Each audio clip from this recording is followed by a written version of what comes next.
All right, everybody. So for my tech tip today, we're going to talk about the power of editing a master slide.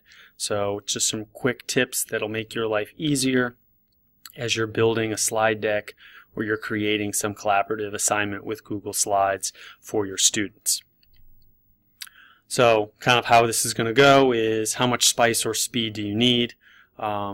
You're going to be able to, as this video goes along, kind of pick and choose what level you are with your learning. Maybe you just want something real quick, maybe you want something that challenges you a little bit more, or maybe you want something that's a little bit outside of your comfort zone. You can kind of pick the speed or spice and determine which part of the video benefits you in your learning. And this is also a great way to provide choice for your students in their learning as well. That mild, medium, hot sticker or Bitmoji with walking, jogging, or sprinting. Okay, just kind of good indicators and good way for students to kind of pick their level of comfort. All right, so the first one, mild or walking, we're going to pick one thing, just something real simple that's going to make your life a little bit easier. That one thing is color and font makeover. So we're really quickly going to dive into a Google Slides presentation.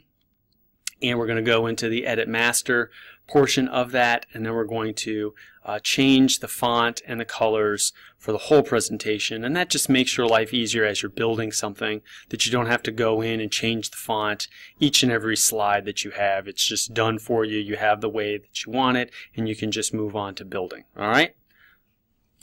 Okay, so here we are. We're in a slide deck. We're really quickly going to go up to Slide, and then we're going to go down to Edit, and this is going to allow us to edit this slide presentation to meet our needs. So we're going to click on the master slide up at the top. You see that's now blue around it, and you can see that all the slides below the layout slides are now highlighted yellow. That means whatever changes I make to the master are going to show up below as well. So I'm going to click on this title text, and let's say I want it to change from its current font type to something new, so I'm going to change it to Spicy Rice. Let's say I also want to change the color to purple.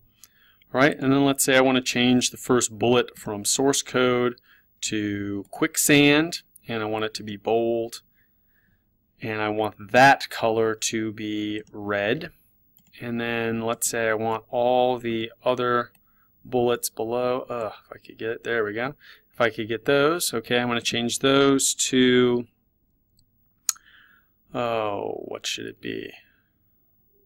Let's change it to ribeye. Okay, and then I want those to all be a bluish color. All right, and so now when I exit out, you can see the font has changed, and the text here, it's now changed to purple and red anywhere where there's a first bullet or first text. So that is the first real quick tip that you can do to edit your master, is changing the font and color of your text. Your next option is medium or jogging, and you want it a little bit spicier, a little bit faster pace, give you something new to consider that maybe you didn't think about before. And so that new option is, we're going to take an existing slide, we're going to edit that slide to meet your needs and create something new that will be in the slide template picker that you can have to use. All right?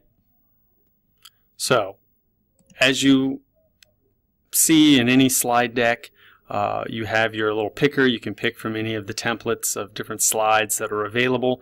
Let's say you knew that you needed to have a title with columns, but you needed more than 2 columns. Let's say you wanted 4 columns for the slide deck that you were building, and you were going to be using this slide in multiple different points in your slide presentation. So it's going to be something that you didn't need just once to manipulate, but multiple times. So what you can do, again, go up to Slide, go down to Edit Master, and now we're going to find the slide that has the title in 2 columns. So here we are, title with 2 columns.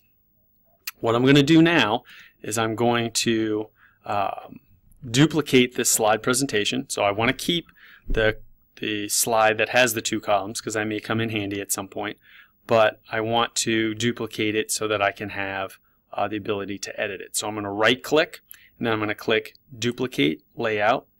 Now I have my duplicate, and so now what I'm going to do is I'm just going to copy these text boxes, and there we are. So now I'm going to slide that down, and I'm going to slide this one up, and I'm going to do the same over here. I'm going to copy this text box, I'm going to copy, and I'm going to paste, and this one's going to go down, this one's going to go up, and there we are. So now I have 4 boxes, and the next thing I want to do so I don't get confused is I want to rename it. So I'm going to go to Rename, and I'm going to go to Title, and instead of 2 I'm going to type in 4 columns, and I'm going to press OK, and now I'm going to exit out, and when I go up to my template picker or my layout picker here, I now have a title with 4 columns as one of my options. So I could easily add that in there, and I'm ready to go. My last option is my spicy or my sprinting option, and this is you want something that's really going to challenge your thinking, really something that you want to sink your teeth into, and this option I really think is something that is going to be super beneficial for any teacher who, especially if you're sharing this slide deck with students and they're going to be able to have access to collaborate with this slide deck. It's really a nifty tool that's really helpful. And so that is the ability to make a slide that is unchangeable. So the kids can't manipulate that slide, the text or whatever you have on it.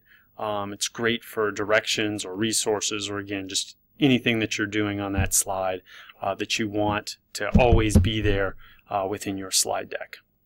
Okay, so how you go about doing that again is you go up to Slide, go down to Edit Master, and now I'm going to scroll all the way down to where I have a blank slide here, and I'm going to do the same thing that I did previously. I'm going to right click on it, I'm going to duplicate the layout, and now in here I'm just going to create a text box, and this is where I'm going to type, or you could copy and paste any directions or text that you have in here. So again, you can't change the text. Whatever is in here is going to be there. It's not going to be able to be manipulated. All right, let's say I also want to rename this to directions, even though these aren't really directions. All right, but let's say that's what they would be used for. You're going to exit out, and then now if I go up to the picker here, there you go. There are directions. I can easily add them in, and as you can see, I can't manipulate or play around with this text at all. It's just there. And if a student accidentally deletes this slide, again, it's always available to just reinsert right back in. So I hope you found these tips helpful and useful as you're building Google slide presentations, and if there's any way that I can help you, you know where I am in the library. Come and see me.